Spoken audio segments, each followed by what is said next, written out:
पिछले एपिसोड में हाओ चुन के टीम को टाइटल लेवल वाले मिशन को स्टार्ट करने का परमिशन मिल गया था, जिसके बारे में बाकी डिमन हंटिंग ग्रुप को भी पता चल गया था और वे सभी इसके बारे में जानकर हैरान हो गए थे। इसके बाद अगले सीन में हम देखते हैं कि हाओ चुन और उसके साथी अपने मिशन पर निकल गए होते हैं, लेकिन वे असल में जहाँ पर जा रहे होते हैं वहाँ के बारे में इनको कुछ भी पता नहीं होता। तभी हाओ चुन इनसे कहने लगता है कि हम अपने मिशन वाले लोकेशन पर पहुंचने वाले हैं और अब इसीलिए तुम सभी इसके लिए रेडी हो जाओ। इसके बाद वो इनसे बताता है कि हमें 500 मोल्टन कोर्स को कलेक्ट करना है और इस तरह से हम अपने टाइटल लेवल वाले demon hunting group assessment task को कंप्लीट कर सकते हैं। लेकिन वहीं हम देखते हैं कि लिन सिन को इसके बारे में कोई चिंता नहीं होती और वो कहता है कि ये तो बहुत ही अच्छा जॉब है, क्योंकि ये पूरे कॉन्टिनेंट में सबसे चेरिश एनर्जी वाला स्टोन है। मगर तभी इस बीच वेंग युआन को सामने कुछ दिखाई देता है और वो इनसे कहती है कि शायद हम पहुंच गए। जिसके बाद हम देखते हैं कि सभी लोग वहां पर उतर जाते हैं, लेकिन वहीं हम देखते हैं कि शायर को यहाँ पर कुछ गड़बड़ लगती है और इसीलिए वो सोचने लगती है कि क्या इस जगह में केवल बाजी ही एंटर कर सकते हैं। तभी अचानक से हम देखते हैं कि यहाँ नीचे कुछ हलचल होने लगती है, जिसके बाद हम देखते हैं कि सभी इस बात से काफी डर गए थे और वे तुरंत अपनी जान बचाने के लिए वहां से भागने लगते हैं, क्योंकि इनके नीचे की जगह बहुत ही बुरे तरीके से ब्लास्ट होने लगी थी और हम देखते हैं कि इसमें से निकलने वाला लावा भी काफी खतरनाक होता है। लेकिन इसके बाद भी वे इसमें इतना आसानी से फंसने वाले नहीं होते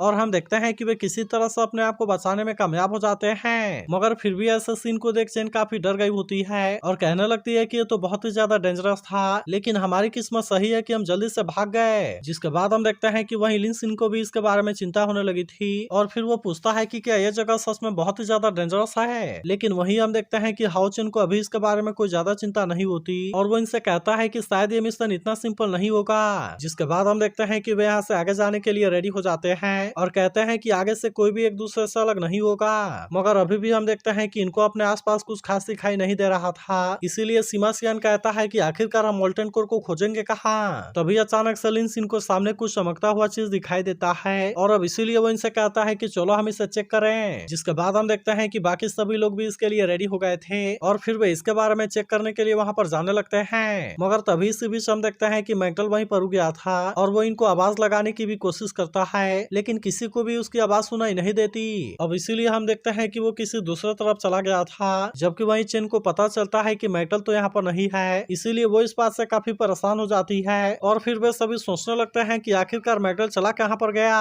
तभी हम देखते हैं कि मैगडल किसी ऊंचे जगह पर होता है, जहाँ पर वो किसी फ्लावर को पकड़कर लटका हुआ था, इसीलिए जब तक वे उसे देख पाते हैं वो फ्लावर के साथ में वहाँ से गिर जाता है। मगर फिर भी हम देखते हैं कि चेन इसे नीचे गिरने से बचा लेती है और कहती है कि मैं तुम्हारे बारे में सोचकर काफी डर गई थी, क्योंकि ये जगह तुम्हारे लिए बहुत ज्यादा डेंजरस है। मगर तभी लिन सिन इसके पास वाले फ्लावर को देखता है और उसे पता चलता है कि इस फ्लावर में तो कुछ है, लेकिन वहीं हम देखते हैं कि हाओ चुन इस बात से हैरान हो गया था और फिर कहता है कि ये तो असल में मोल्टन कोर है। मगर वहीं हम देखते हैं कि लिन सिन को अभी भी इसके ऊपर यकीन नहीं हो रहा था और फिर वो कहता है कि ये तो स्मोकी स्टोन है और क्या स्मोकी स्टोन असल में फ्लावर में ग्रो होते हैं। लेकिन वहीं हम देखते हैं कि हानू इसके लिए मैगडल की तारीफ करने लगता है और कहता है कि उसने तो इसके बारे में सेंस कर लिया। तब इस पर हाओ चुन कहता है कि ट्रेजर का हंट करने की एबिलिटी की वजह से इसे mirror image treasure god pearl के नाम से भी जाना जाता है। तभी वेंग युआन कहने लगती है कि मैगडल तो सच में बहुत ही औसम है और क्या अब हमें इसी को ही फॉलो करना चाहिए। तब ऐसी बात सुनकर चेन भी इस बात से काफी खुश हो जाती है और वो मैगडल से कहती है कि मैंने तो झूठ मूठ में तुम्हें ब्लेम कर दिया, जबकि मेरा मैगडल तो इतना औसम है। लेकिन तभी हम देखते हैं कि सीमा सियान को एक जगह पर कुछ दिखाई देता है, जिसके बाद वो इनसे कहता है अगर जो तुम्हारे हाथ में है वो मोल्टन कोर है तो फिर ये चीज क्या है। लेकिन हाओ चुन इसे देखते ही समझ गया था कि इसमें जरूर कोई गड़बड़ है और तभी अचानक से हम देखते हैं कि वो चीज हिलने लगती है, जो कि असल में एक बीस्ट था और इनके ऊपर अटैक करने के लिए रेडी हो गया था। तब इसे देखते ही सभी तुरंत अपनी जान बचाने के लिए वहां से भागने लगते हैं, जहां लिन सिन कहने लगता है कि लेवल 9 वाला तो बिल्कुल भी लेवल 8 के बराबर नहीं है, जिसके वजह से हम तो इसके साथ में फाइट भी नहीं कर सकते। तभी हाओ चुन भी कहने लगता है कि यान मिंग बीस्ट असल में ग्रुप में रहते हैं, जो कि असल में बहुत ज्यादा खतरनाक भी होते हैं, इसीलिए मुझे ऐसा लगता है कि ये उनका लेयर है, जिसका वजह से अगर हमने कुछ भी करने का कोशिश किया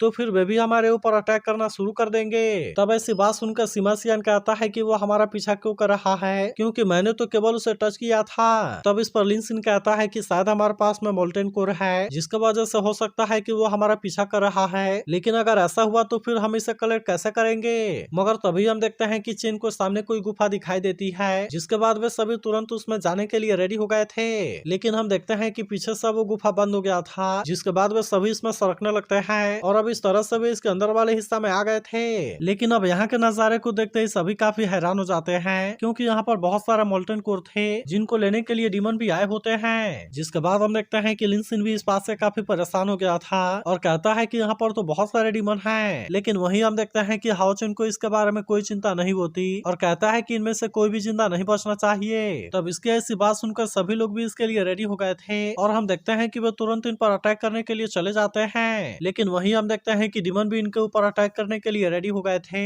जिसके बाद वे सभी अपने अपने पावर का यूज करने लगते हैं और इस तरह से वे सारे डीमन को मारने लगते हैं। तभी इसी बीच हम देखते हैं कि एक डीमन लिन सिन के ऊपर अटैक करने के लिए आ गया था, मगर तभी हम देखते हैं कि वेंगयुआ ने आकर इस डीमन के ऊपर अटैक कर दिया था और इस तरह से वो लिन सिन को इसके अटैक से बचा लेती है। लेकिन अभी भी हम देखते हैं कि यहाँ पर बहुत सारे डीमन बचे हुए थे जो कि फिर से इनके ऊपर अटैक करने के लिए आने लगते हैं, मगर तभी इसी वक्त हम देखते हैं कि मैगडल भी यहाँ पर आ गया था जो कि अपने पावर से इनके ऊपर अटैक करने लगता है और हम देखते हैं कि इसके सामने भी कोई डीमन कुछ नहीं कर पाता। मगर वहीं उधर हम देखते हैं कि सीमा सियान भी शांत नहीं होता और वो भी अपने लाइट हैमर का यूज करके अटैक कर रहा था। तभी इसी बीच हम देखते हैं कि एक डीमन यहाँ से भागने वाला था, लेकिन तभी सायर अपने पावर का यूज करके इस पर अटैक कर देती है और इस तरह से वो इसे भी बहुत ही आसानी से मार देती है। मगर वहीं उधर हम देखते हैं कि लिन सिन काफी खुश था और फिर वो कहता है कि ये तो हमारे लिए बहुत ही आसान था और इस तरह से हमने बहुत सारे मोल्टन कोर को कलेक्ट कर लिया। तब इसकी ऐसी बात सुनकर सीमा सियान भी उससे कहता है कि हाँ तुमने सही कहा, क्योंकि यह हमारे लिए और भी अच्छा है। लेकिन हाओ चुन को अच्छे से पता था कि यह मिशन इतना भी आसान नहीं होगा, इसीलिए वो इनसे कहता है कि तुम्हें इसे इतना हल्के में लेने की जरूरत नहीं है, क्योंकि मोल्टन कोर को गार्ड करने के लिए बीस्ट होंगे और इसीलिए मुझे लगता है कि वे कहीं आसपास ही होंगे। तभी इसी बीच इनको चेन के चिल्लाने की आवाज सुनाई देती है, जिसके बाद हम देखते हैं कि वे तुरंत उसके पास में जाते हैं और फिर उससे पूछते हैं कि क्या हुआ, लेकिन हम देखते हैं कि चेन कुछ भी नहीं बोलती और वो केवल सामने की ओर इशारा करती है। जिसके बाद वहाँ के नजारे को देख सभी काफी हैरान हो गए थे, क्योंकि वहाँ पर यानमिंग बीच का बहुत सारा डेड बॉडी होता है। तभी चेन कहने लगती है कि इनके हार्ट को तो निकाल दिया गया है, इसीलिए मुझे ऐसा लगता है कि ये जरूर उन डीमन ने ही किया होगा। और फिर वो कहती है कि ये तो बहुत ही क्रूएल है। तब इसके बारे में सोचकर हानियो भी परेशान हो गया था और फिर कहता है कि शायद इसीलिए यानमिंग बीच ने उस तरह से हमारे ऊपर अटैक करने का कोशिश किया था और इसीलिए ऐसा लगता है कि वो अपने साथियों का बदला लेना चाहता है। मगर वहीं लिन सिन को अभी भी इसके बारे में एक चीज समझ में नहीं आई थी और वो कहने लगता है कि आखिरकार डीमन ने इनके हार्ट को क्यों निकाला और आखिरकार वे इसके साथ में करेंगे क्या। लेकिन हम देखते हैं कि अभी किसी के पास में इसका कोई जवाब नहीं होता। इसके बाद अगले सीन में हम फिर से कुछ डीमन को देखते हैं जो कि अपने लॉर्ड का वेलकम करने के लिए रेडी होते हैं। तभी इसी वक्त हम देखते हैं कि यहाँ पर कोई पावर जनरेट होने लगती है और अब यहाँ पर इनका मास्टर आ गया था। जिसके बाद वे इससे देखते हैं, कहने लगते हैं कि आप हमें छोड़ दीजिए। जिसके बाद वे इससे देखते हैं, कहने लगते हैं कि आप हमें छोड़ दीजिए। जिसके बाद इनका मास्टर कहता है, मैंने सुना कि वहाँ पर कुछ चूहे आ गए और तुम वहाँ से एक भी मोल्टन कोर को लेकर नहीं आ पाए। इसके बाद हम देखते हैं कि वो इसके बारे में इनकी कोई भी बात नहीं सुनता और तुरंत अपने पावर का यूज करके इनको मार देता है, जो कि देखते ही देखते डस्ट में बदल जाते हैं। और फिर इनका मास्टर कहता है कि तुम किसी काम के नहीं हो। फिर हम देखते हैं कि उसने इनको किसी चीज में बदल दिया था और अब इस तरह से वो इसे किसी फॉर्मेशन में डाल देता है। लेकिन फिर वो कहने लगता है कि इसके बारे में चिंता करने की कोई जरूरत नहीं है, क्योंकि अंदर जो चीज है वही सबसे इम्पोर्टेंट है। तो अगर एक्सप्लेनेशन अच्छी लगी हो तो इस वीडियो को लाइक और इस पर एक कमेंट जरूर कर देना और अगर आप इसके अगले पार्ट के लिए भी एक्साइटेड हो तो इसके बारे में जरूर बताना।